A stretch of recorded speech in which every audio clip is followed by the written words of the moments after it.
So here we have the Nissan Qashqai on a 19 plate. I'm going to start off firstly by showing you around the outside of the car, and then we'll hop in and run through some controls on the inside of it. From the outside you can see it's a 5-door car with alloy wheels and tinted windows. We're going to start off inside the boot space first of all.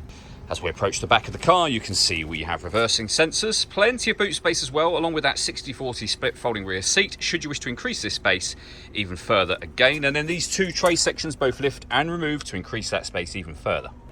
Okay, so we're just going to work our way back around to the front of the car, and then we'll hop in and run through some controls from there. Just briefly before we climb in, I think it's well worth seeing the interior from this exterior point of view. There's plenty to run through on the dashboard, so let's hop in and we'll do that now.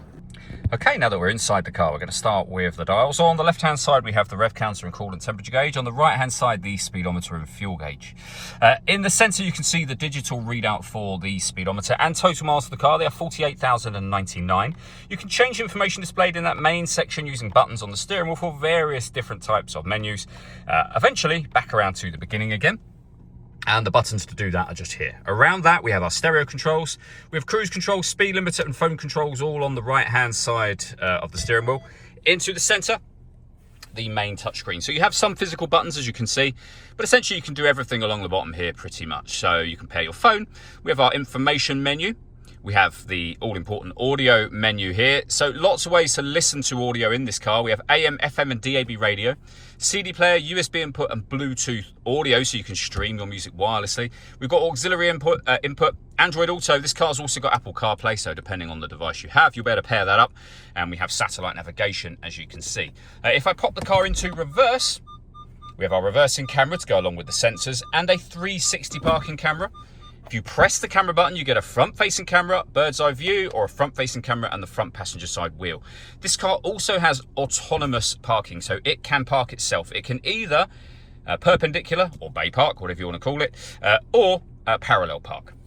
Below that, we have dual zone climate control. You can adjust the driver and passenger temperatures, the fan speed up and down. You can determine where you'd like the air distributed. You can turn your air conditioning on, off again. If you hit auto, the car will take full control for you to maintain those temperatures, and any manual adjustment will override that.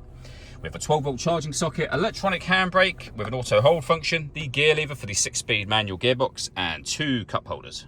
Last thing I wanted to mention is the panoramic glass roof. There is a sunblind that will open all the way to the back of those rear seats, and as you can see, that lets in a huge amount of extra light to this cabin area.